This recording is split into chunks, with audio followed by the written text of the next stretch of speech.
За өнөөдрийн хичээлээр 2025 оны 8 дугаар дасгалыг хамтдаа ажиллацгаая. За 8 дугаар дасгалд ямар даалгавар орж ирсэн бэ гэхээрээ дараах өснөгтөд байгаа нийгмийн хэв маягуудыг ажиглаад аль нь нийгмийн хэв маягийн хэддүгээр баганд алдаа байгааг олоорой гэд. За аг нурын нийгэм, цэцэрлэг аж ахуйн нийгэм, газар тариалангийн нийгэм, аж үйлдвэрлэлийн нийгэм гэд нийгмийн өөрчлөлт сэдвийн хүрээнд үздэг хоёр линскийг тодорхойлт байна гэсэн үг. За та бүхэн бичлэгээ зогсоож байгаад зөв хариултыг нь олох гэж үзээрэй.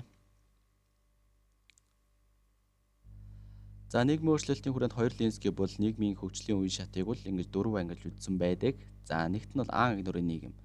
За тэрээр бол ан аг нурын нийгмийг хүнсэндээ ургамал жимс түүж ан агнаж нүүдлийн амьдардаг нийгэм гэж үзсэн. За чулуун сүг, жад, хутга зэрэг энгийн зэвсрийг ашигладаг улс төрийн бүтэц зүгийн овгийн байгууллал бүхий нийгэм юм аа гэд.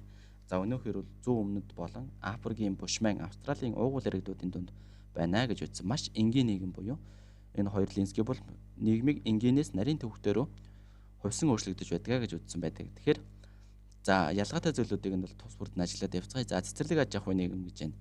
За хоёр дахь шатн те. За энгийн хөдөлмөрийн баг твсийг ашиглан гэж байна. За тэгээд тариалангийн аж ахуй хэрэглэдэг болсон. Нөгөө нэг шууд байгаль дээрээсэн бэлэн жимс жимсэн бүтээгдэхүүнүүд түүж идээд нүүдлээд амьдарч байсан бол одоо бас тариалан аж ахуй хэрэглэдэг болоод энэ үнэтэйгээ холбоотойгоор бас тодорхой хэмжээний суурьшлууд бий болж байгаа гэсэн үг. Тэгээд нэмийн өртөг бүтээгдэхүүнд хүрээгүй гэж байна. За ураг төрлийн холбоонд суурилсан олон төрлийн овгуудаас тогтох нийгэм юм аа гэж байна. За энд бол овгийн байгууллал байсан бол энд бол олон төрлийн овгуудаас тогтдог болсон ураг төрлийн холбоонд суурилсан.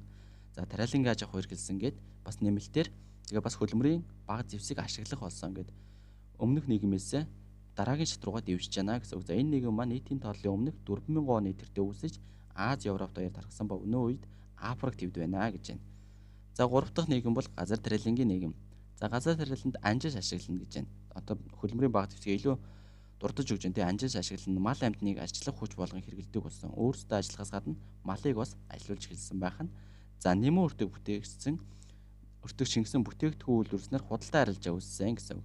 За нэмэн өртөг гэж юу хэлж байна вэ гэвэл за тухайлх юм бол тариа тарьдаг байжээ гэж бодъё. Тэгвэл тариагаа Аад 500-аар дарсан чи Аан тэр тариаг боловсруулад 3 болгоод 800-аар дарж байгаа буюу бараа бүтээгдэхүүн дээр энд гарч байгаа урсгал зардлуудыг нэмэн өртөг гэж шингээж болох нэ гэсэн үг хэлж болно гэсэн үг.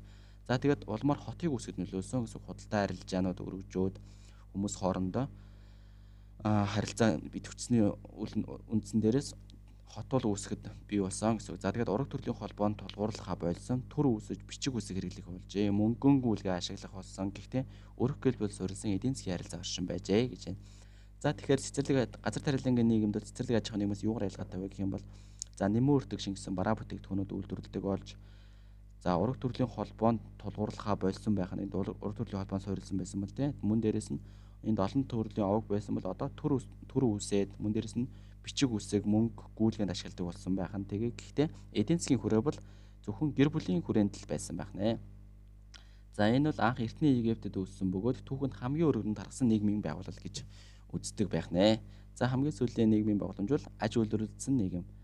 За энэ аж үйлдвэрлэсэн нийгэм бол ерөнхийдөө Их Британд аж үйлдвэржилтийн нөлөөгөөр 18 дугаар зууны сүүлчээр үүссэн бөгөөд өнөө цагт бол хамгийн өргөнд тархсан гэсэн.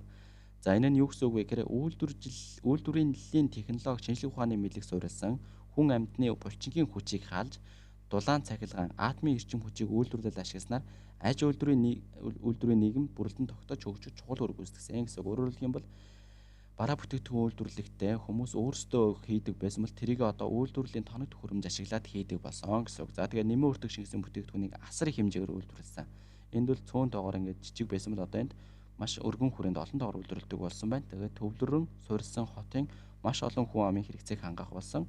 Төрийн удирдлаганд бюрократ байгууллагын тогтолцоо зэвсэг төвчөнд суурилсан байдгаа гэж байна. За бюрократ байгууллага гэдэг маань дээрээсээ доошоо шатлсан системтэй байна гэсэн. Тэгээд гэр бүл шашны институтын өрөг суларсан нийгмийн байгууллал болно гэсэн үг. Тэгэхээр энд нөгөө гэр бүлийн хүрээнд эдийн засаг хөрөнгөжсөн бол одоо гэр бүл шашны институт сулраад хувь хүн өөрийнхөө эрх хэрэгчлөөний асуудлыг бол одоо нэг тавихыг эрмэлздэг болсон нийгмийг бол аж үйлдвэрлэсэн нийгэмд авч үздэг байх нэ гэсэн. За энэ ойлголтуудыг тогтоочсон байхад та бүхэн саяны дасгалыг бол төвөггүй хийнэ гэсэн. За A брэнд дээр орж ирсэн дасгал. За агнур нийгэм 1-р баганд эдүгэ Австралийн уугуул иргэд нь ийм төрлийн нийгмийн байгууллал бүхийд байсаар байна. За зөв нүүдлийн амьдардаг нийгэм бөгөөд улс төрийн бүтэц зүгээ байна. Зөв. За чулуун сүх чад хутга энгийн зэвсэг ашигладаг зөв байна. Агнур нийгэмдэр бол за цэцэрлэг аж ахуйн нийгэм 4000 оны тэртээ үүссэн зөв байна. За ураг төрлийн холбоог хааж олон төрлийн бүлгээс тогтох болсон гэж байна. За ураг төрлийн холбоо бол халаагүй байгаа. За энгийн хөдөлмөрийн бага зэвсгийг ашиглан тариалан эрхэлдэг болсон. За зөвтэй. За энэ 2 дугаар багааны алдаа ямар алдаа байгааг харцгаая. Цэцэрлэг аж ахуйн нийгэм дээр за ураг төрлийн холбоонд суурилсан гэж байгаа биз. Тэгсэн чинь сая энд болохоор ураг төрлийн холбоог халж гээд алдаа орж ирсэн байна гэсэн үг. Тэгэхээр энэ 2 дугаар цэцэрлэг аж ахуйн нийгмийн 2 дугаар багаан дээр алдаа байна. За 3-т нь газар тариалангийн нийгэм. За энэ анх Эрдэнэ Египтэд үүссэн бөгөөд түүхэнд хамгийн өргөн дарсан нийгэм зөв. За мал амтныг ажиллах хүч болгон хэрэгэлдэг. За тул нэмэн үрдэг бүтээгдэхүүнт хүрээвэ гэж байна. За газар тариалангийн нийгэмдэр бол нэмэн үрдэг бүтээгдэхүүнт хүрчихсэн байгаа. Энэ ажил төрсэн нийгэм газар тариалангийн нийгэм хоёр дээр бол за төр үүсэж бичиг үсэг хэрэглэх болж мөнгөн гүйлгийг ашиглах болсон зөв байна. За тэгэхээр хоёр алдаагаа олцсон юм чинь шууд энэ засаглыг хийчих болно гэсэн үг. За цэцэрлэг аж ахуйн нийгмийн 2 дугаар баг нь газар тариалангийн нийгмийн 2 дугаар баг нь гээд зөв хариулт нь A байх нэ.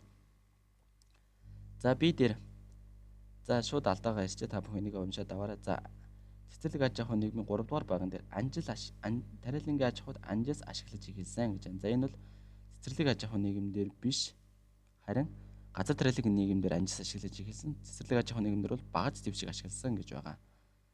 Тэгэхээр Б-гийн анжаас ашиглаж эхэлсэн гэдэг бол алдаатай байх нь. За мөн дээрэс нь газар тариалангийн нийгэмдэр бол анх Эрдэнэ Египтэд үүссэн бөгөөд түүхэнд хамгийн бага тархсан гэсэн байна. За энд бол түүхэнд хамгийн өргөн тархсан нийгэм гэж байгаа. Ийм алдаа байсан байх нэ. За тэгэхээр та бүхэн ба саяны хүснэлтийг маш сайн цээжлэх хэрэгтэй гэсэн үг. Цээжлээ тогтоогоод хоорондын ялгаалцлагыг нь харах хэрэгтэй гэсэн үг. Баг гэдэг үгийг өргөн гэдэг үгээр солих ч юм уу тийм хэрэглэж байсан хэрэглээгүй үл хэрэгэлсэн гэдэг чинь иймэрхүү зүйлүүд дээр бол алдаа гаргаж магадгүй шүү. За тэгээд бүгдэнд нь эсэлтийн ерөнхийлөгчлөлтөнд нь амжилт хүсье. Хэрвээ цахим сургалт сонирхож байгаа бол багш руугаа доорх Facebook хаягаар чатжээрэй.